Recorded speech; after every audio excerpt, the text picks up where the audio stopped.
In the first 2 episodes of our podcast series, we discovered how panic attacks are often nothing more than a labor of love by your unconscious, because the fear of change has caused you to remain in your current circumstances for far too long, and they are actually making you sick.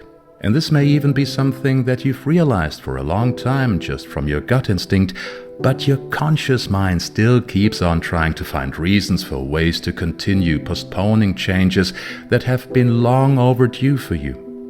But then, at some point or other, your unconscious mind finds itself being forced into taking some drastic action here, so that you finally start to do what you should have done for a long time already. And in your case, this drastic action is in fact your panic attacks.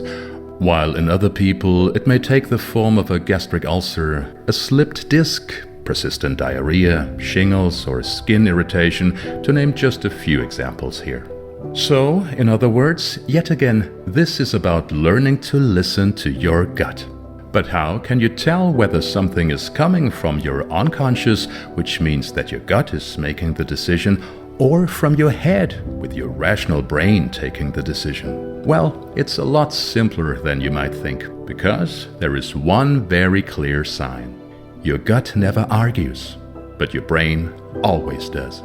When your gut says a firm no to something, like when your boss asks you to do even more overtime, for instance, your head usually starts to make counter-arguments.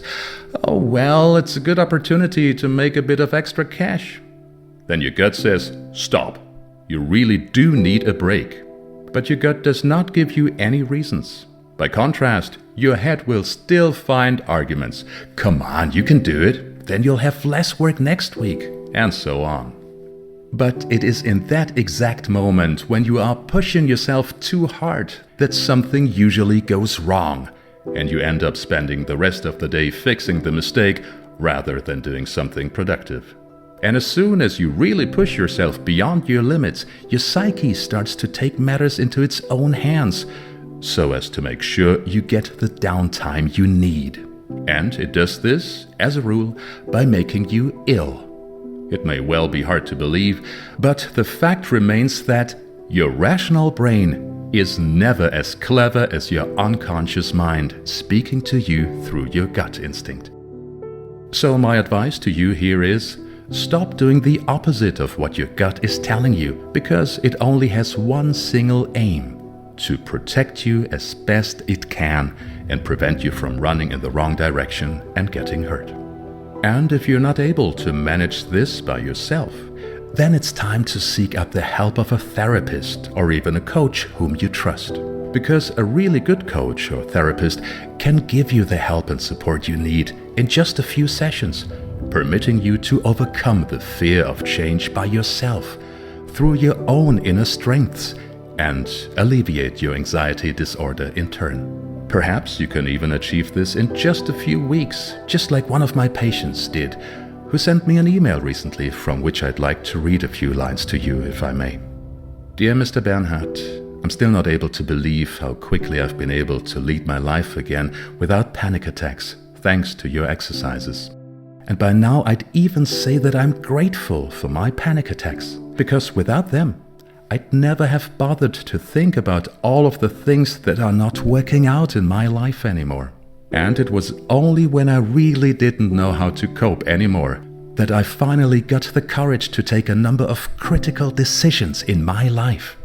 And when I think about it now in retrospect, I should have started to make these changes years ago. I often ask myself today why my mind first had to trigger off the panic attacks, so that I'd finally be able to live the life that I've desired for so long. 4 months have passed since our first session, but already now my condition and my whole life, in fact, is better than it has been in the last 15 years.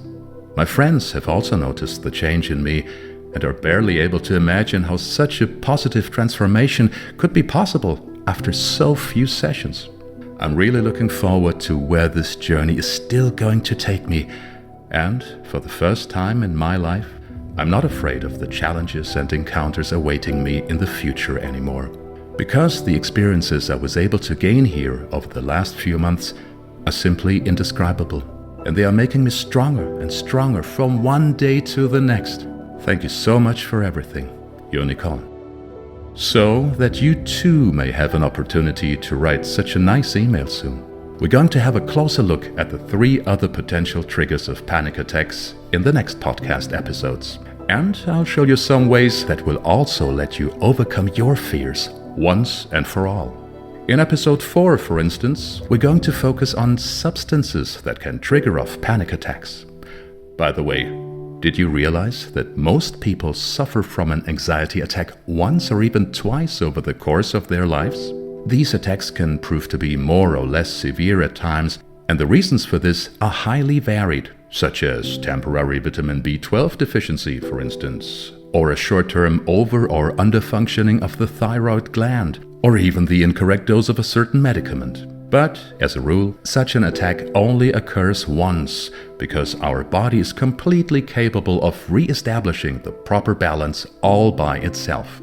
For instance, it is able to ensure in a completely automatic way that a deficiency in a certain nutrient is quickly rectified by means of a craving for a certain kind of food, or even that an oversupply of some active ingredient is removed quickly through a sudden bout of diarrhea or retching.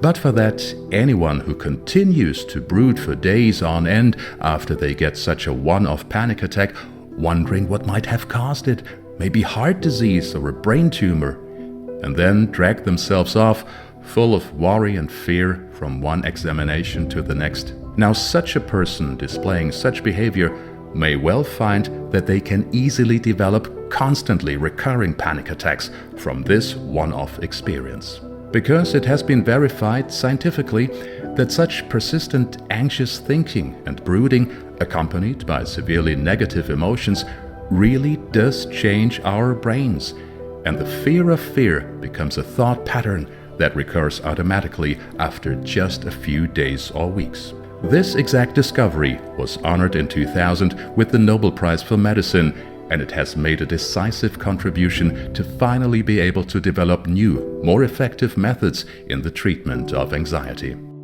Perhaps this is a good moment now at the end to summarize what we've learned so far about the potential causes of panic attacks.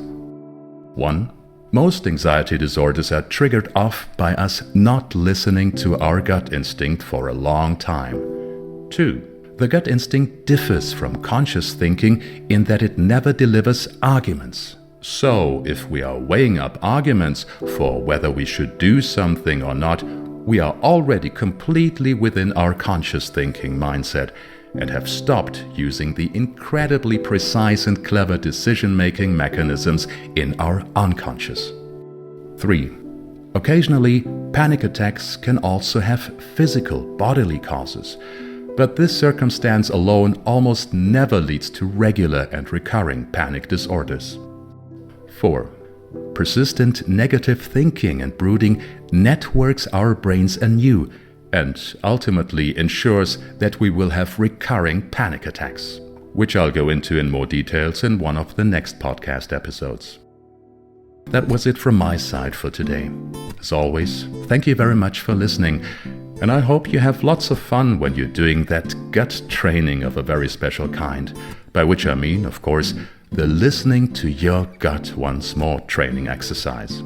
In our next podcast episode, to be released very soon, we're going to consider the panic attacks that are triggered off by medication or the use of drugs. And you're probably going to be amazed at how many substances there are that can trigger off extremely severe anxiety and panic attacks just from consuming them a single time. And of course, if you're interested, there's also lots more information available on our homepage, the-anxiety-cure.com. That's it from me for now. All the best to you.